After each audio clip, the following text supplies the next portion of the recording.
లేండి మీ పుష్పరాజ్కి ఎలా ఉందో మాకు ఐ డ్రీమ్ బ్రాండ్ ఉంది. మీ యాక్చువల్లీ ఐ డ్రీమ్ అంటే నాకు చాలా ఇష్టం అండి. పేరు I dream, you dream, we all should dream. Yes exactly.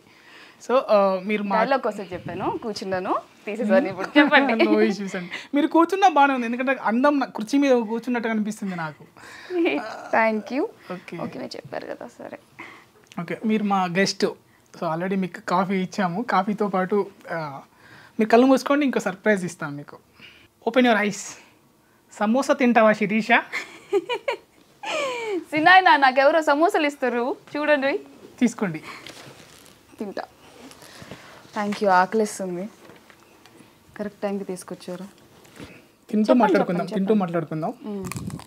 So Pushparaju యశాచలం కొండలకి ఎందుకు వెళ్ళారు డౌట్. మీ ఇంట్లో పెట్టుకొని మిమ్మల్ని అంత అందమైన కుర్రలు ఉన్నాయి, నల్లమల్ల దట్టమైన ఫారెస్ట్ లాంటి కుర్రలని. దీనికి ఎవరు ఎర్రచందనం ఇచ్చినంత డబ్బులు ఇవ్వట్లేదు. ఇస్తారండి. ఇప్పుడు ఈసారి పుష్ప 3లో వాటిని పెట్టి చూడమండి, ఖచ్చితంగా వస్తాయి కోట్లు. బట్ నైస్, థ్యాంక్ యూ అండి. I take it as a compliment. So చాలా ఇంటర్వ్యూలలో మీరు చెప్పారు, అంటే ఎలా వచ్చింది అవకాశం అవన్నీ కాకుండా జనరల్గా నేను అంటే ఇది వేరే విధంగా మాట్లాడతాము. సో మీకు ఒక లేఖ రాశాడు అభిమాని. ఫస్ట్ ఆ లేఖ మాట్లాడుకుంటూ కంప్లీట్ చేద్దాం మనం ఇంటర్వ్యూ. తెలుగు వచ్చు కదా మీకు? వచ్చండి. అంటే చూస్తుంటే నార్త్ హీరోయిన్ లాగా అనిపిస్తుంటేను. పక్కా తెలుగు. గట్టి చదవండి. నిజంగానే రాసారా? నిజంగానే రాశారు. కావేరి ఓ కావేరి, నా గుండెల్లో పారే గోదారి. పుష్పలో నాయన సినాయన కారు కొన్నాడు అన్నప్పుడు చూశాను నిన్ను తొలిసారి. ముద్దు ముద్దుగా ఉండే 2 జళ్లతో నా మనసును దోసిన ఓ వయ్యారి. కావేరి ఓ కావేరి, నా గుండెల్లో పారే గోదారి. గుళ్ళో మీ సినాయన గోత్రం అడిగినప్పుడు ఆ పూజారి, తెగువగా నువ్వు చెప్పినప్పుడు అలానే చూసిండిపోయా తెరిపారి.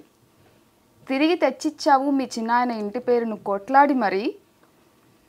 నువ్వు ఒప్పుకుంటే ఇస్తాను నా ఇంటి పేరు నీకు కూడా ప్యారి.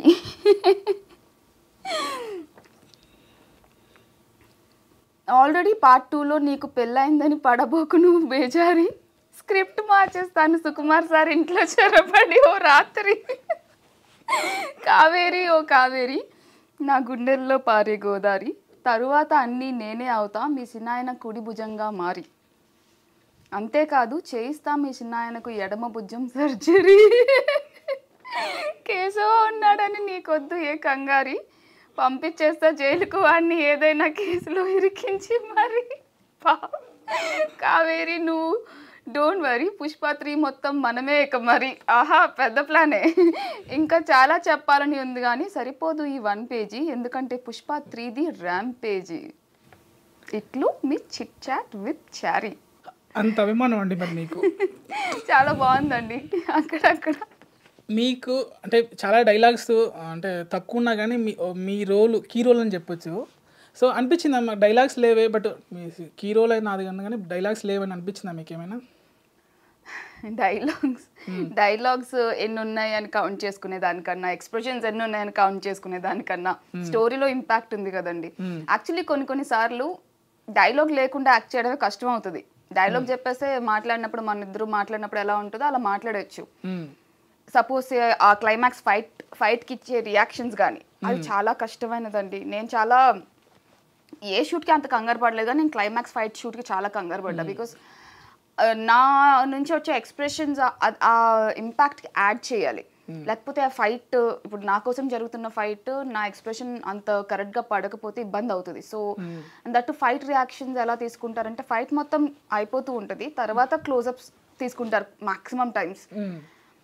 సైమల్టేనియస్గా జరగదు, ఒకేసారి తీసుకోరు అది. సో కాబట్టి ఆ ఎక్స్ప్రెషన్స్ చాలా కష్టం. మాటలేముంది, మాట్లాడేయచ్చు, ఎక్స్ప్రెషన్స్ కొంచెం కష్టం.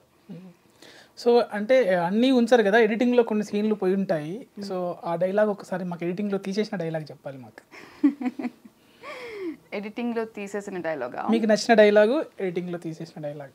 దో ఆడు కాలు మీద కాలు వేసుకుని కూర్చుంటాడు చూడు, ఆయనే మా సిన్నాయన. సూపర్. అంటే ఇప్పుడు మీరు ఫస్ట్ స్టార్టింగ్లో పుష్ప 1లో అంతే క్యారెక్టర్, తర్వాత అప్పుడే మీకు మీ పైన సీన్లు తీసారా పుష్ప 2వి, లేదంటే ఒకటే తీసేసి మిమ్మల్ని పంపించారా? స్టోరీ సిచ్యువేషన్ సీన్స్ అవన్నీ స్టోరీ పరంగా అవి అప్పుడు ఉన్నాయండి సేమ్. కాకపోతే లెంత్ పెరుగుతున్న కొద్ది పార్ట్ గా డివైడ్ చేశారు కదా. సో షూట్ నేను ఎంత చేశానో అంతే ఉంది సినిమాలో. ఒక చిన్న సీన్ పోయింది, బట్ అది పార్ట్ 2లో వచ్చేసింది మళ్ళీ.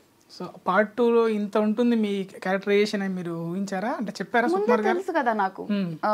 సో కథ ప్రకారం పుష్ప అనే కథ సార్ అప్పుడు అనుకున్నప్పుడే, ఒక సినిమా కథ అనుకున్నప్పుడే, క్యారెక్టర్స్ అనుకున్నప్పుడే నాకు లుక్ టెస్ట్ అవన్నీ చేశారు. సో నాకు జరగబోయే సిచ్యువేషన్స్ ఏంటి, సీన్స్ ఏంటి అవి నాకు ముందే తెలుసు. 2020లోనే నాకు స్టోరీ తెలుసు. కథ మొత్తం చెప్పేశారా? కథ మొత్తం ఎందుకు చెప్తారు, నా క్యారెక్టరైజేషన్ మాత్రం చెప్పారా? ఎవరి క్యారెక్టర్ది వాళ్ళకే చెప్తారు. సో నా క్యారెక్టర్ ద్వారా ఏమవుతుంది, ఎంత ఇంపాక్ట్ ఉండబోతుంది అని నాకు అప్పుడే తెలుసు. 24 వరకు వెయిట్ చేయాల్సి వచ్చింది పుష్ప 2 కోసం, అంతే.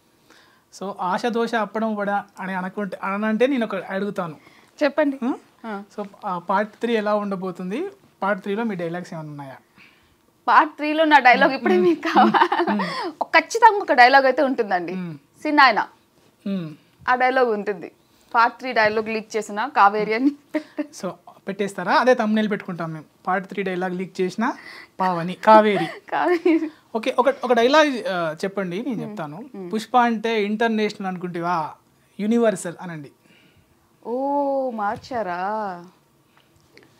ఏంది? పుష్ప అంటే ఇంటర్నేషనల్ అనుకుంటేవా యూనివర్స్. బాగుంది. మీ డైలాగ్తో పాటు మీ స్టోరీని కూడా లీక్ చేశారు. నేను చెప్పనా? మీరు చెప్పింది నాకు ఇందాక స్టోరీ ఏది చెప్పండి. నేనేం చెప్పలేదు, మీకు ఏమైనా అనిపిస్తే మీరు చెప్పండి. పుష్ప 3లో మొత్తము ఏమంటారు, రాకెట్ల పైన స్మగ్లింగ్ ఉంటుంది, అంతరిక్షంలో ప్లాట్లు కూడా అక్కడికి వాళ్ళకి ఫర్నిచర్, ఎర్రచందనం ఫర్నిచర్ పోతుంది. ఏలియన్స్ కి ఫర్నిచర్ సప్లై ఆల్రెడీ ఇక్కడికి నుంచి వెళ్తున్నారు కదా, ప్లాట్లు కొనుక్కుంటున్నారు కదా, అక్కడ వాళ్ళకి అక్కడ సప్లై చేస్తారు. అప్పుడు డాలర్స్లో ఉంటుంది పుష్ప వ్యాపారం. అప్పుడు అంటే ఈ రావు రమేష్ అప్పుడు పిఎం అవుతాడు. సో అక్కడ పుష్ప 3లో చంద్రమండలం పైన ఉంటుంది ఐటెం సాంగ్, అది హాలీవుడ్ హీరోయిన్తో మీరు చెప్పాను. ఇది నిజమేనా? సుకు సార్, చారి గారి దగ్గర ఐడియాస్ బాగున్నాయి, మీరు ఒకసారి కొంచెం వినండి ఐడియాస్. ఇప్పుడు ఇది మీరు చెప్పినట్టే నేనేం చెప్పలేదు, అన్ని ఇలా చేస్తున్నారు అందరూ. వాళ్ళు చెప్పేస్తున్నారు, నేను చెప్తున్నానని తమ్నేల్ మీరే అన్నారు కదా, ఈ తమ్నేల్ వేసుకోండి పుష్ప డైలాగ్ లీక్ అయితే అన్నారు కదా. అవును, డైలాగ్ అయితే లీక్ చేసే కదా, ఖచ్చితంగా ఒక డైలాగ్ ఉంటుంది, సినాయన ఉంటుంది. సినాయన తర్వాత ఇవన్నీ మేము వేసేసుకుంటాం. Okay, no issues. సుకుమార్ గారు చాలా జీనియస్, అంటే ఎప్పటికీ అదే ఆ సినిమా అంటే దాంట్లోనే ఉంటారు. సో మీతో ఎలా ఉండేవాడు అంటే షూట్లో? చాలా పాజిటివ్గా ఉంటుందండి సుకుమార్ సార్తో వర్క్ చేయటము. అండ్ చాలా కూల్గా ఉంటారు సెట్లో, చాలా కూల్గా ఉంటారు, హ్యాపీగా వర్క్ చేస్తారు సార్ కానీ బన్నీ సార్ కానీ సెట్లో. ఎప్పుడు ఆ టెన్షన్ అట్మాస్ఫియర్ కానీ లేదా నెగిటివ్ అట్మాస్ఫియర్ అస్సలు ఏమి ఉండదు ఎప్పుడు. చాలా అందరితోనూ చాలా హ్యాపీగా పాజిటివ్గా కొలాబరేటివ్గా వర్క్ అట్మాస్ఫియర్ ఉంటుంది. సో నాతో అయితే ఇంకొంచెం ఎక్స్ట్రా ప్రేమగా ఉండేవాళ్ళు. అంటే ఎవరు ఇంతవరకు చెప్పండి మీతో ఎలా ఉండేవాళ్ళు బిహైండ్ ద స్క్రీన్? ఏ ఇంటర్వ్యూలో చెప్పండి, మీరు చెప్పాలి నాకు. ఇప్పుడు నార్మల్గానే సుకుమార్ సార్ రాసుకున్న క్యారెక్టర్స్ని చాలా ప్రేమిస్తారు, ఏ డైరెక్టర్ అయినా కూడా. సుకుమార్ సార్ ఇంకా బాగా ఇన్వాల్వ్ అయ్యి క్యారెక్టర్స్ అన్నింటినీ ఎంత ప్రేమిస్తారో, అందులో కావేరి అనే క్యారెక్టర్ సినిమా కథలో కూడా కావేరికి చాలా ప్రేమ వస్తుంది, వాళ్ళ ఇంటి దగ్గర నుంచి కానీ, వాళ్ళ చిన్నాయన దగ్గర నుంచి కానీ, వాళ్ళ పిన్నమ్మ దగ్గర నుంచి కానీ. సో చాలా ప్రేమించబడే క్యారెక్టర్. సో దానికి సుకుమార్ సార్ కూడా అంతే ఎఫెక్షనేట్గా ఉండేవాళ్ళు. అండ్ ఎవరికి తెలియని విషయం అయితే సుకు సార్ సెట్లో అందరిని ఇమిటేట్ చేస్తారు. అవునా? భలే సరదాగా ఇమిటేట్ చేస్తారు సార్. సడన్ గా వస్తారు సీన్లో ఏదో చెప్పి, ఇంకా ఎవరిదైనా బాడీ లాంగ్వేజ్ ఏదైనా నచ్చితే అది చేసి చూపిస్తారు. ఒకటి చేసి చూపించండి. నేను చేయలేను, అంటే మీరు యాక్ట్రెస్ కదా, సార్ కన్నా ఎక్కువ చేస్తారు కదా మీరు, సార్ చెప్పిస్తారు. ఇమిటేట్ నేను చేయలేను, సార్ అయితే చాలా బాగా చేస్తారు. ప్రతి ఒక్కరు ఎలా ఉంటారు, ఎలా నించుంటారు, ఎలా మాట్లాడతారు అని చాలా బాగా అబ్జర్వ్ చేస్తారు. సో అదొక్కటి చాలా ఫన్నీగా అనిపిస్తుంది సెట్ లో. ఎప్పుడైనా సరదాగా సడన్ గా. బన్నీ గారితో